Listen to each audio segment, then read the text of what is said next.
que fêtons-nous aujourd'hui l'Ascension. Que signifie cette fête pour nous dans notre vie, et en particulier pour les malades, au terme de cette neuvaine de prière?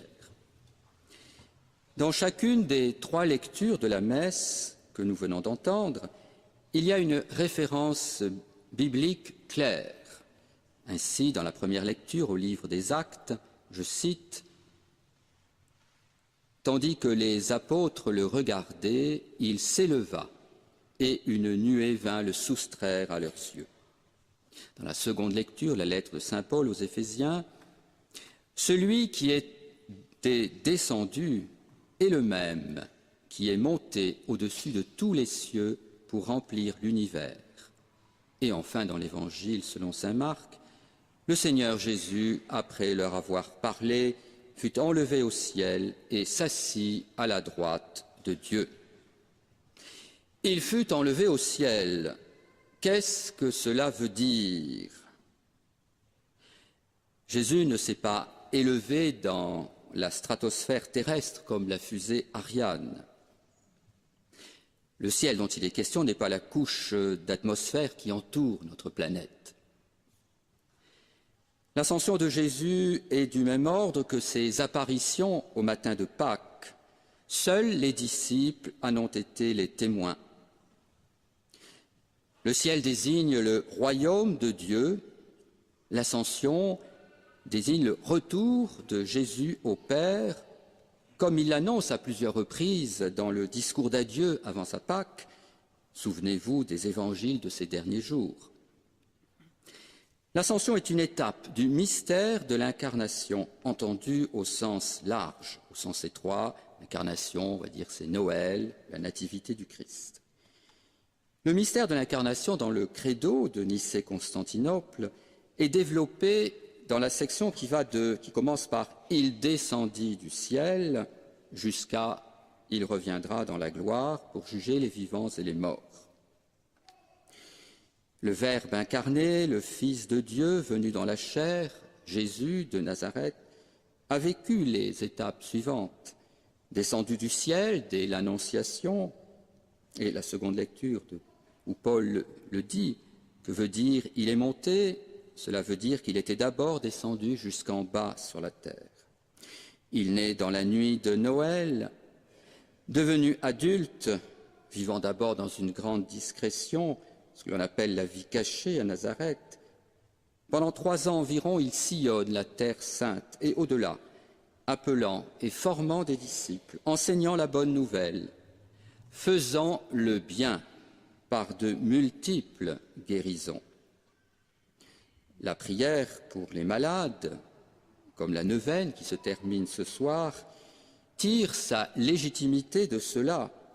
Jésus a opéré de nombreuses guérisons au cours de sa vie avant sa Pâque et il continue de le faire là où il est.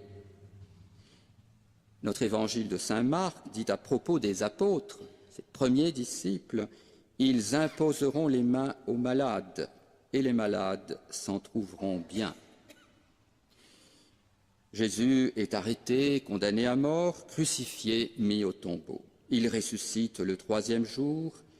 Il se montre aux disciples qu'il avait suivis jusqu'à la Passion pendant un temps limité, 40 jours. Enfin, il est enlevé au ciel. Eh bien, il y a tout cela dans la juste compréhension de l'Ascension.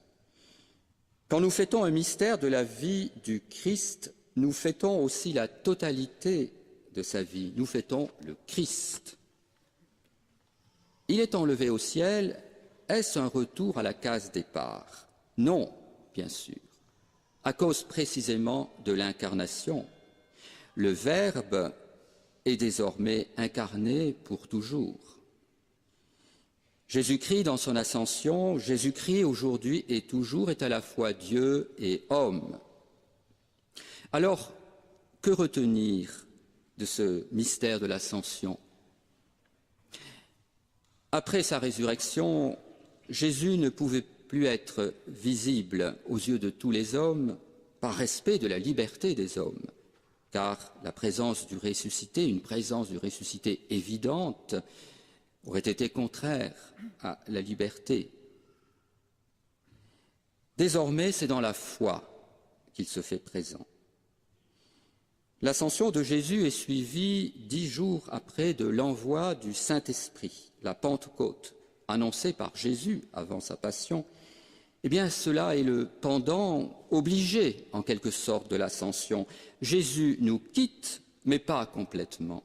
Nous ne sommes pas abandonnés à notre sort solitaire.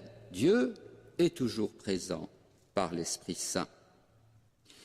Jésus reste donc présent dans ce monde, présent spirituellement par l'envoi du Saint-Esprit, présent aussi dans l'Eucharistie et les autres sacrements. Et c'est avant sa passion que Jésus institue l'Eucharistie, que l'Église célèbre depuis ce jour-là. Jésus est donc élevé dans la gloire, oui, mais Jésus est toujours présent à ce monde par la venue du Saint-Esprit et dans les sacrements. Il y a un autre enseignement très important que nous pouvons retenir.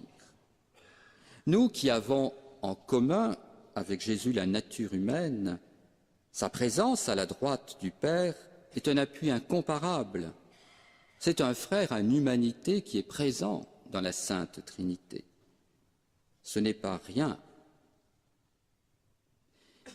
On peut dire que les portes du ciel nous sont toujours ouvertes, image d'une relation libre et confiante entre Dieu et nous. C'est à nous d'aller vers celui qui sans cesse appelle à cette rencontre. Les saints peuvent nous aider en se faisant intercesseurs pour nous.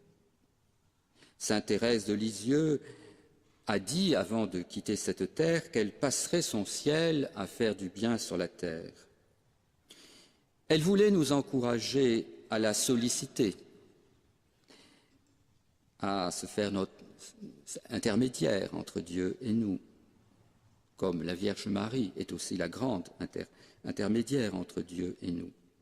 Nous pouvons la prier, ainsi que la Vierge Marie, intercéder pour nos malades, et la présence de ces reliques parmi nous témoigne que cette prière d'intercession est une réalité depuis longtemps déjà. Et nous sommes libres d'y participer, nous sommes invités à participer à cette prière d'intercession. Quand je disais que désormais c'est dans la foi et non plus dans la vision physique que Jésus se fait présent, cela est vrai jusqu'à son retour dans la gloire, c'est-à-dire sa manifestation aux yeux de tous les hommes, à l'heure voulue par Dieu et connue de lui seul. Car l'ascension n'est pas la fin, le dernier mouvement de Jésus. Rappelons-nous le credo, il reviendra dans la gloire pour juger les vivants et les morts. Alors, frères et sœurs, vivons paisiblement et patiemment l'attente du retour glorieux de notre Seigneur, en témoignant de notre foi selon notre vocation. Une attente vigilante dans la foi, l'espérance et la charité, avec l'aide du Saint-Esprit. Amen.